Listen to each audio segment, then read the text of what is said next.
Do you care about people? Are you a leader, a director, an executive, or a manager that's working towards achieving outcomes and goals that are really important? Then come and hear us today as we talk about people and performance. Let's get into it.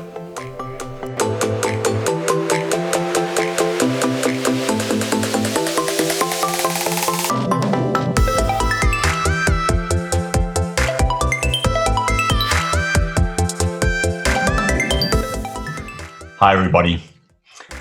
To help boards and C-suites, executives and leaders finding resilience and purpose and growth, both corporately and personally, through timely clarity is the purpose for this series we're having at the moment. So we'd like to talk with subject matter experts and experienced and insightful leaders, locally and globally, to help provide you with insights and tools and really connections and community that helps.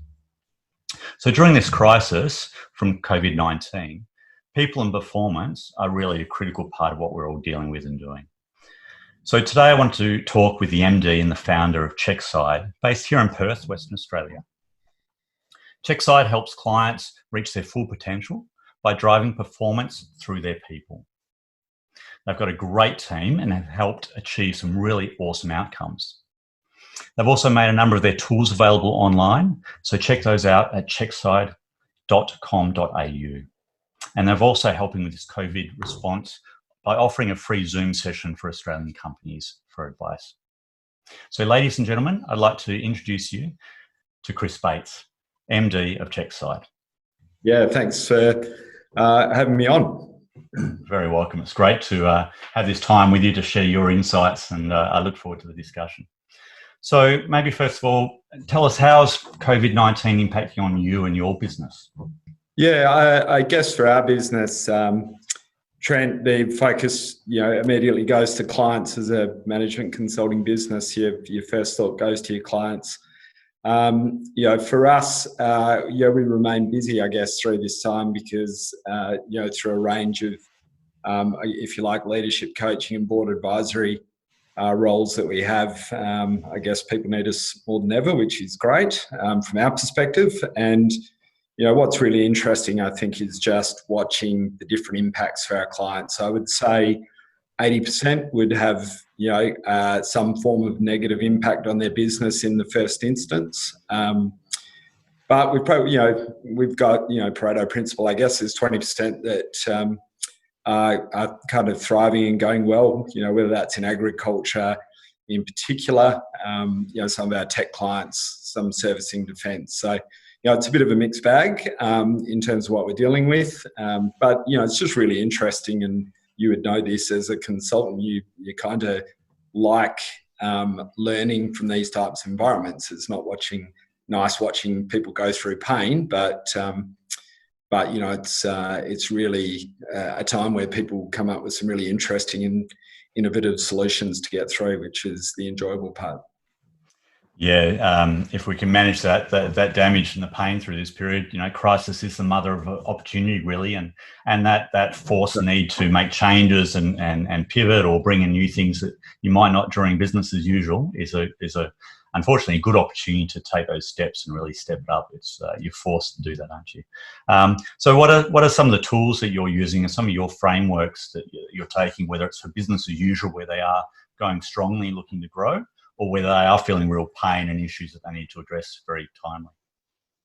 Yeah, so I think as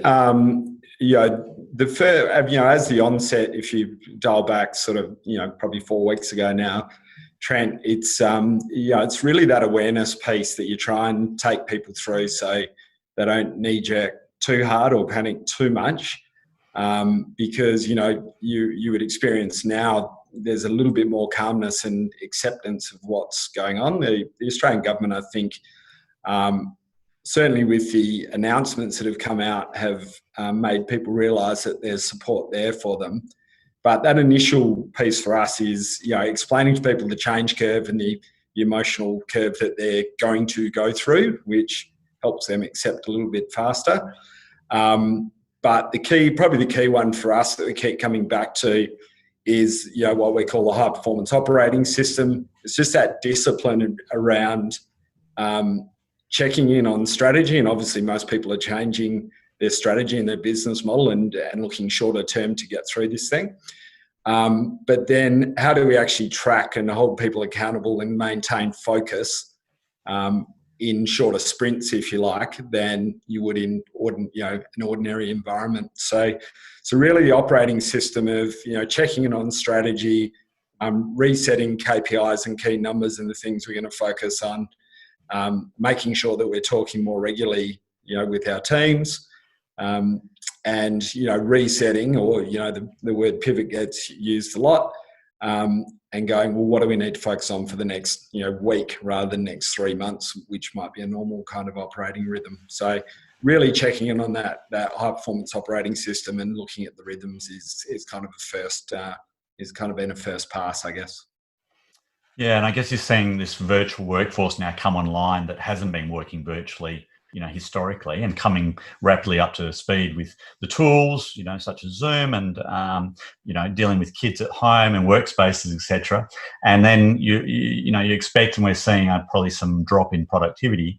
But how are you seeing, I guess, boards address the issues strategically as well, and how they deal with systems and culture or processes and maintain that connection and transparency that they've had when they've been physically together? Yeah, it's actually an interesting one, Trent. For a lot of our clients, they're probably more productive at the moment, even with people working from home. Obviously, that depends what sector you're in, but I think the clients who are doing best are the ones who've recognised the need to, again, increase those operating rhythms and talk to their people more and explain what's going on. And, the reality is most businesses without a good operating system can get a bit lazy. If things are going well, it's kind of don't break, if it's not broke, don't fix it mentality, which means that there's these kind of vacuums where, employees aren't always as connected into the thinking of the business owners. And I think what's been one of the good things about watching clients deal with this pandemic at the moment is they are talking to their people more and giving them more information and being clearer on what needs to happen, over the short term than they might ordinarily be. So I think the lesson for boards, when we're talking to boards, it's, guys, it's fine that you're setting strategy, but what's happening at the execution level? And, sometimes for board members now, they're rolling their sleeves up and getting back into the business a bit more to help, which I think is a good thing. And they should be coaching the CEO on exactly that, and the exec team on exactly that fact. Guys, how are we making sure that we keep everyone focused during a time when there's a lot of panic? So that's what we're saying to boards. It's not, you can't really set and forget. If you're a director, you should be paying more attention to execution than ever. So. Yeah, and that transparency and communication, I think, is all that more vital at the moment, isn't it? And I'm seeing it go both ways. It's got to go down to the organisation, all the people and the teams for that execution, and, as you say, increase that cadence as well. But also upwards, I'm seeing where there's a better integration maybe between the C-suite executives and the board, where normally that would be more formal and further apart. They're now really coming together, whether that's within the crisis response team or just simply better communication. It's gone from monthly to weekly to daily, and that almost really keep you on that. So there's some good benefits that are coming. A lot more transparency and insight, I think, will help guide the business in a good direction anyway. That comes from this too. Yeah, I think the other thing, Trent, that's it's almost a bit amusing when you think about it, but people can make excuses for not getting to a meeting and not having communication, during the ordinary course of business. But when you're kind of stuck at home and you're sitting in front of your laptop, it's pretty hard to say you're not available. So, I think that's where at times people are more productive, because they're not coming up with excuses for not being able to be productive. Again, it depends what game you're in, but certainly for a lot of consulting, and businesses that require people kind of in situ, they're going all right. Yeah, and that productivity too. Some of that walking around the office and having ad hoc chats has reduced. Yeah. So the meetings tend to be a lot more focused and get stuff done as well. It's just still about having that sort of almost culture building time in each meeting, or increased regular meetings to keep that connectivity between the community of the staff as well. Tell me your thoughts around, sort of culture and strategy and performance as well. Yeah, so I mean, we're kind of really big, Trent, on saying that culture is an outcome of everything else that your leaders do. So, for us, having the discipline and the execution tools in place for your leaders to be having better conversations and being very visible with their people, I think sets a tone for culture. I think again, during a crisis or a pandemic like we're experiencing at the moment, you're really saying to your leaders, it's an and kind of a mindset that they need to have. You need to be a leader and kind of set the tone for people, and you need to get roll your sleeves up and go into pace setting mode to a degree. So the leaders who are embracing that and really kind of setting that tone for teams, I think doing particularly well.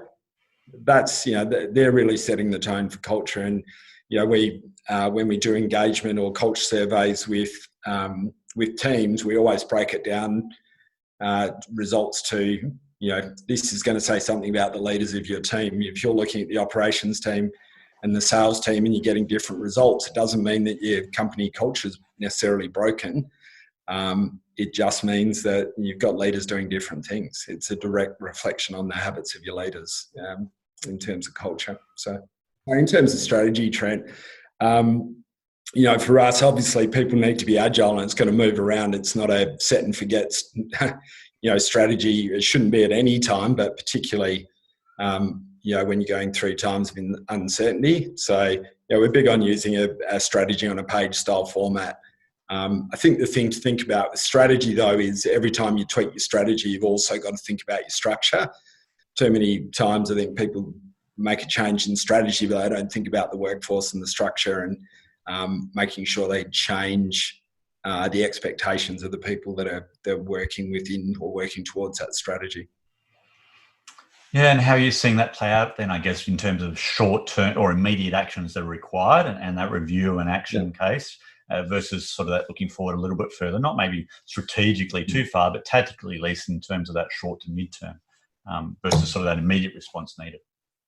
Yeah, so again, the businesses that are going better are the teams that have, quite clear and concise performance profiles, because they've set the expectation for their people that things do change, and it's not you get a position description on day one and that's what you do for the rest of your time at company X. So we are seeing that the people who've adopted that kind of performance profile mentality where you're always working towards short-term KPIs handling this pandemic better than others. Where probably one of the things that's really interesting for a lot of companies at the moment who are struggling is the JobKeeper scheme, which obviously means that people can re-employ or at least help fund employees that they have. But as you talk to people out and about, as we do, some people are going, great, I can look after person X who used to work for us and bring them back on, and at least they're going to get paid. And they kind of understand that they've got a responsibility to provide JobKeeper on behalf of the government. But if they are actually going to use that person, get them to be productive in their workplace, which we would encourage, it's not a matter of let's see what happens, because that can really make you lose focus when you bring people back into the business. So I think things like that. JobKeeper, there's a couple more weeks before it kicks in. We really encourage businesses to think long and hard about, what is the strategy going forwards and how am I going to redeploy this resource? Because if I'm going to actually re-engage with the workforce, it's not a let's suck it and see approach. And I think that's a real risk that businesses do that. And you can actually, lose focus by bringing, kind of throwing resources at a business or, being very generous around bringing people back on, but not setting any expectations for them. Yeah, and I think this is very much a period where the leadership has to show up and shine, and you sort of see that, I guess, the cream rises to the top as well, and you see that those that really do make a move and deal with things. And while we're looking forward, you see that, but then you've got to deal with what might not be optimal or make hard decisions as well for some of these companies that are still looking to survive this crisis. But I think while we stick our head down and we've been busy dealing with firefighting, now we can pull our head back up a bit and look a bit more broadly and look forward. But I think that's where, like, you have very structured tools. You've got quite a strong, I can see, business background, investment background, etc. So I see a very structured framework and processes that you deal with that are great for business as usual. But I think, look like a really good framework now to be moving forward and utilizing as well. So there's a really good basis to review the people and teams and how you move forward and deal with that issue you're just talking about. Would that be right? Yeah, I think one of our favourite sayings is that discipline will actually set you free to be creative. So, it's and we meet with as you do, all sorts of different people, Trent, who'll say it's all about innovation, and absolutely we agree. You need to be an innovative business, but if you don't have these kind of regular rhythms and habits, it's almost like saying I want to go and try and do a long distance triathlon when you haven't done any training for it and you haven't had a regular routine to ride your bike and do a swim and practice your running. So our view is you need both. It's not an or thing. It's absolutely an and thing. You need discipline and you need to be able to think innovatively and creatively, but it's really hard to just go into creative mode if the farm's not kind of looked after with some good discipline. And you're not looking after yourself with some good discipline as well.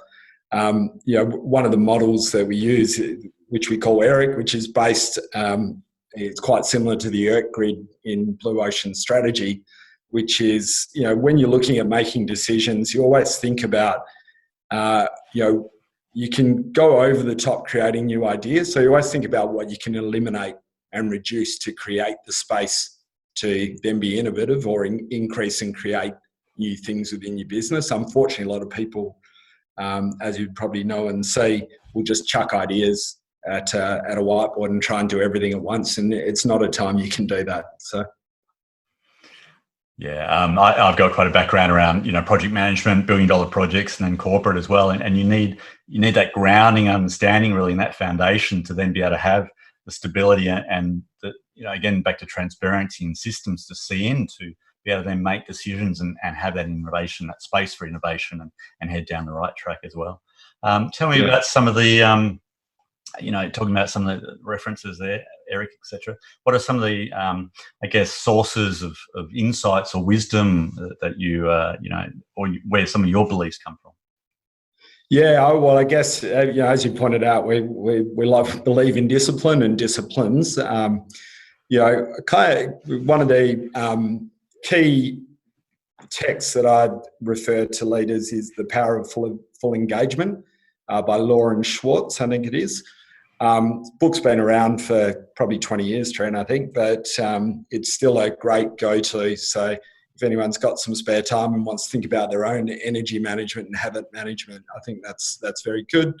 The book Atomic Habits by James Clear, I think, again, is a very good reference point as well. There's a lot of reading and source that we've used from an innovative side. Obviously, Blue Ocean is one of my kind of favourite books in that space in terms of Blue Ocean versus Red Ocean thinking. Scaling up, it's Rockefeller Habits, and scaling up is still a good base source, particularly for small to medium-sized enterprises. There's a book called Traction, which kind of mirrors a lot of what scaling up talks about, and talks a lot about an operating system. Can be a little bit rigid for mid-sized companies, but there's certainly some great elements in that book as well. Measure What Matters is another good text, I think, that businesses should be aware of. Yeah, there's a lot of great stuff out there, and as you can see, sort of from this, I still love a good hard copy book, but I use Audible and that, particularly when I was traveling, a lot to consume, and because there's so much out there that we don't need to reinvent the wheel. There's been a lot of hard lessons learned, and part of the purpose for this series is to try and get subject matter experts as yourself to help us distill down those important bits. So leaders can act on it rapidly and make the most of this, particularly through such challenging testing periods where we've got an overwhelming amount of information coming at us and we need to act rapidly. So I really appreciate what you've been sharing today. Speaking to some of those boards and executives, particularly in Australia, any particular key takeaways or things you'd like to leave them with? Look, I think for boards, the main thing is to actually understand how the exec teams within the businesses that you're advising are executing. Like, what is the operating system that they're using to set focus and actually track how people are going and how they're held to account. There is a risk that we all talk about pivoting and we focus too much on strategy and not enough on execution. So, I think that's probably one of the keys for me. The other bit is, clearly, probably two more things. Increase the cadence. You'll hear a lot of people say that because, it makes sense. But I think the personal energy management for leaders is that other bit, and it's probably those reference books that I first mentioned. It's pretty easy for people to kind of lose their shape, once they go to working from home. So it's a new environment. Right now it's school holidays, so kids are home and families around. So you do have to work with your family as well. And this is where I see good board members will advise their executive team to really think and do a bit of a reset on. You may have had some effective habits, but have you checked and reset those habits so you can still maintain your energy and be a really effective leader day to day? Because they may just pivot in terms of exactly what the rhythm of those your exercise regime, how you eat, how you kind of avoid jumping into the wine each night or whatever your vice is. So particularly during these challenging periods. I've worked from home as a majority and in offices, but from home a lot over the last 14 years and a lot virtually globally. And it takes a little bit of time to get some of those systems and processes and culture in place, not just for yourself, but for your family and those around you as well. So I think there's a lot of people juggling and finding their feet with that at the moment. So it's great to have those, metrics to keep coming back to help make that more efficient and productive for everyone as well, including your stakeholders being your family in the household too. Yeah, there's probably a couple of other, suggestions for leaders. So, Trent, I think, one of the other things is just for boards to really encourage their executives to stay connected to, friends and peers in different ways as well. So, for example, I still play some veterans footy and coach a veterans footy team.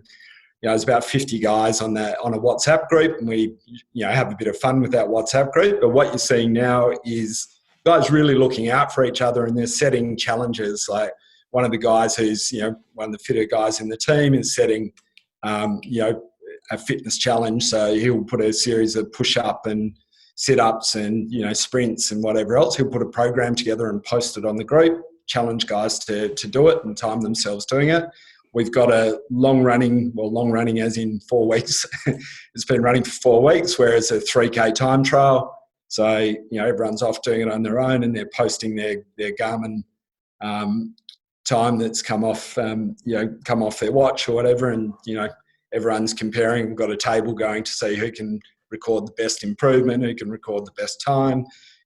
There's a challenge that's take the kids down the park and take a video of them kicking a trick goal or something. So the son or daughter's out there having trick shots and we're comparing notes and quite often we'll get together and have a beer. It's, same thing at work. It's, make sure you're having that virtual beer of a Thursday night with the team over Zoom so you can do a bit of a debrief with the team. Or I think I was talking to you offline, Trent, that coming into school holidays, as a client who's got a daughter who's doing early childhood studies, and she set up a kids club, for a couple of hours each afternoon, which is great. It's good for the kids who are going a bit stir crazy at home for the employees. So it's for the kids and the employees, but also gives the employees a cutout, which hopefully they'll use to be productive on some work projects. So, there's lots of cool things that you can actually do online, but it's, that idea of being connected and if you can, like our footy team, work on your habits in a group, because you can't go and do, you know, a training session at the gym with 10 other people at the moment, but you can do it virtually and have a bit of fun and kind of, in our case, you know, trigger that competitive spirit a bit to spur people on, which I think is a great thing. Yeah, and even these sort of habits, I think, are great examples for our kids as well, and what we can help them as well. You know, one of the benefits of this period, I think, has been that time and the tools to then reach out. You know, people are connecting with their community and internationally with friends that they just don't make the time for normally, and you're seeing that you know, relationships getting rebuilt or new communities coming together. I'm actually bringing together a collaborative group of directors and executives, particularly WA focused, to try and help, you know, them with that support and sharing with each other, identifying gaps so they can fill those, and we can help build the community here, and then find those opportunities and then progress more out of WA and connect that in globally as well. That you bring it up, but that mental health is also a really important issue, and some of what we'll be addressing in this series is not only around, you know, people and performance and accounts and legal and finance and funds, but wellness as well. You know, which is really important as well for, you know, the leadership and the executives we're talking about. They carry a lot of burden on their shoulders, and you know, it can be quite lonely sometimes and a lot of stress through these periods, and they need to maintain their health. You know, a bit like the analogy of the you know, breathing apparatus dropping from the ceiling in the plane. If there's an emergency, you've got to put your own mask on and look after yourself first, so you can look after everyone else as well, you know, in your company and community too. So, yeah, great. Yeah, I think that's a great point, Trent. And, you know, again, you know, for us, the part of talking to the boards about making sure that the execs are really looking after their own habits and rhythms around managing their energy and their health. It goes exactly to that point. You know, mental health is, you know, people with who are susceptible to mental health issues are really going to struggle through this, and the ones who are generally more resilient. You talked about resilience at the start of today. You know, they're people with great habits. You know, they're focusing on themselves. They've got routines that actually help them feel ready to tackle each day. So, you know, I think it's a great point.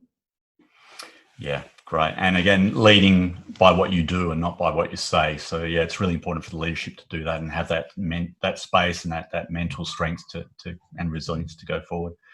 Great, Chris. I really, really appreciate your time and sharing with our audience today. So thank you very much for that. If anybody wants to ask any questions or connect with Chris, please check out checkside.com.au. And if you've got any other queries for me or suggestions for what we do through this series, please reach out to me directly. So thank you very much, Chris. Everyone, go well. Thanks, Trent.